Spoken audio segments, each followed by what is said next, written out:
Director Wray, did the FBI ask financial institutions to turn over their customers? Yield the time to me. Did the FBI ask financial institutions to turn over their customers' debit and credit card purchase history in the Washington, D.C. area for January 5th and 6th, 2021? Check this out. I don't know the answer to that as I sit here right now. Well, we do, because Bank of America gave us this email from the FBI to Bank of America. Well, I am aware that Bank of America provided information to the FBI, but what communications occurred between the FBI and Bank of America about it? Let's read it. To recap our morning call, we are prepared to action the following threshold. Customers transacting debit card, credit card, Washington, D.C. purchases between 1/5/21, 1/6/21. That's scary enough. I'm not answering that question. But then the next bullet point's even more scary. Any historical, capital letters, all capitals, any historical purchase of a firearm. You guys asked financial institutions, at least Bank of America, we think more. Did you guys ask them? This is a very serious situation. Again, I don't have the full sequence of the back and forth. You've got one, looks like you've got one email that I haven't seen before here. So I don't know that I have the full exchange that this. Well, does this email trouble you as much as it does members of the Judiciary Committee? That the FBI is asking for every single, I mean, we had members of Congress here that week, first time they're getting sworn in as a new member of Congress, their family in town, and you're sweeping, and they may happen to be a customer of Bank of America, and you're sweeping up every debit and credit card purchase of their family who were in town that week because their husband or their dad or their mom is getting sworn as a new member of Congress? That's horrible. And then you're also saying, overlaying that information with, did this person buy a firearm? And the question is? I'm just nervous about that. Are you nervous about that? As I think I've testified before, my understanding is that our engagement with Bank of America was fully lawful. You lying piece of human trash! But that we recalled the leads that were cut to field Well, if it's lawful, that was my next point. If it's lawful, why did you say we're not going to use these leads? That's what Mr. Jensen testified to when we deposed him. The director of the terrorism unit at the FBI, that's what he testified to. Why did you not use the leads if it was lawful to get the information? Don't change the subject. Just answer the fucking question. Well, there are Chairman, it's 1 minute and 18 seconds over time. There are plenty of times where there are things that we lawfully can do, but that we decide is better that we not do. And I think that's what happened. The idea that Mr. Massey said earlier, that this is lawful, that you can ask this is scary. This is something else we're going to have to change. With that, I would yield to the gentlelady recognize the gentlelady from, we got a unanimous consent request from Mr. Moore. Mr. Chairman, yes, the Wall Street Journal article I'd like to enter into the record says Republicans eye sweet home for new FBI headquarters in Alabama. All right, without objection, the chair now recognizes the gentlelady for Texas for 5 minutes, and then we'll take a break, Director. Wow. Let's do that again. No. Okay, so the first installment of Harry and Meghan, which is obviously Prince Harry and Meghan Markle's new Netflix documentary, premiered last night, and I did not watch it because I didn't need to watch it. I knew exactly what was going to happen in this documentary series. I actually told you guys last week what was going to happen because Meghan Markle is just the most predictable person in the entire world. She's very predictable. I knew, wait for it, throughout their entire relationship, because I do believe that she is an emotionally abusive person, that she is embarking on Freudian transfer. She is using a real childhood trauma that Prince Harry suffered from, losing his mother, and she has used it to further harness him to her and their relationship. She has convinced him, he actually believes that Meghan Markle is Princess Diana, okay? So in case you missed it, the documentary, it turns out Meghan Markle is Princess Diana. That's what she wants you guys to know. She is Princess Diana. And fortunately for Prince Harry, this time he got to save his mom. I mean, how sick is that? Me even saying that, it sounds so sick, but this is actually what is taking place. So here are some quotes of what he said and the reason why he responds to Meghan Markle's compassion and, quote, warmth is because it's just like his late mother. This is from Prince Harry. Quote, so much of what Meghan is and how she is so similar to my mom. She has the same compassion. She has the same empathy. Oh my God! She has the same confidence. She has this warmth about her. that is disturbing on so many levels. It's disturbing because this is something that I didn't want to be right about, but it was so obvious. And it was one quotation that she had given a while ago where she said that Hey, y'all, come look at this.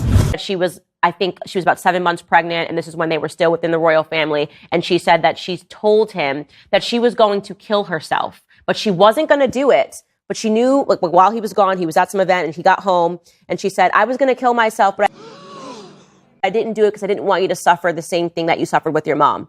She actually came out and said that she said this to him.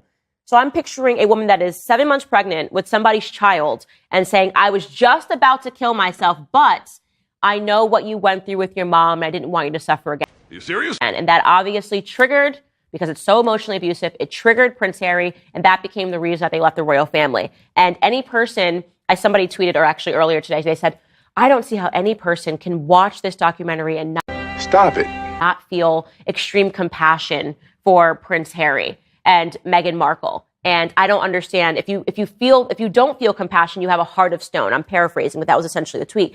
And I have tremendous compassion. I have tremendous compassion for any person that is in an emotionally abusive relationship. So emotionally abusive that they have successfully isolated you from your entire family. It's not normal. There is no relationship that you should be in that should isolate you from your entire family. Okay? And the fact that he is in one, that she is convincing him that their extreme gaslighting of the world is not taking place. Remember, they left, they issued statements, and they did interviews all about the pursuit of their own privacy. That's all they ever wanted. What extreme gaslighting? That Wait for it. everything that they have done since they left has been public. You do not pursue your privacy with Oprah. It's just not how you do it. You just don't do it in a sit-down interview with Oprah. And I would believe that truly they just wanted to help people by sharing their story if they weren't being paid $100 million to do it, right? If they were just about wanting to share their story, they'd be going around and doing charity and speaking to people that are dealing with issues and Ladies and gentlemen, we got him. forms of emotional abuse within their own families. They are doing this for money while gaslighting you and trying to convince you that they're doing it because they have a heart and they have compassion. The only person that you should feel bad for in this story, and allow me to remind you that he also lost his mother, is Prince William. Because what his brother is doing is so twisted. And again, I don't think he's doing it to be evil. I believe the person that is behind this, perpetuating this, is Meghan Markle. She is smarter than him. She is more conniving than him. And he just cannot see the writing that is on the wall. He cannot see that when you lose all of your friends and all of your family and you're ushered to America in Hollywood with a D-list actress, it is because you are under the spell of a witch. I do believe that she is a witch and she has cast a spell. And the person that is suffering is Prince William. As his brother does this, as his brother digs up these old, horrible memories for profit. I mean, how sick and how twisted. It is a family. We have to spiritually protect family. Family is sacred. And the way that he is treating it is so narcissistic and so Hollywood and so elitist because they don't have values and principles in Hollywood. Everything goes to the highest bidder. They will sell their children. They will sell their brother who is over there. Wait for it. Knowing that his brother cannot speak out on this Netflix documentary, that they cannot respond, that him and his wife and how it is impacting them and their family and their children who are seeing this in the press day in and day out. They're convincing you that all they wanted to do was run away from the press, right? She's just like Princess Diana, guys. Princess Diana was killed because the press just wouldn't leave her alone. And so what Meghan Markle has done is pursued the most press in the form of a Netflix documentary, the most possible press she could possibly receive, and wants you to believe that it's because all she wanted to do was to escape them. And here's what's especially sick, and I want to add this to it.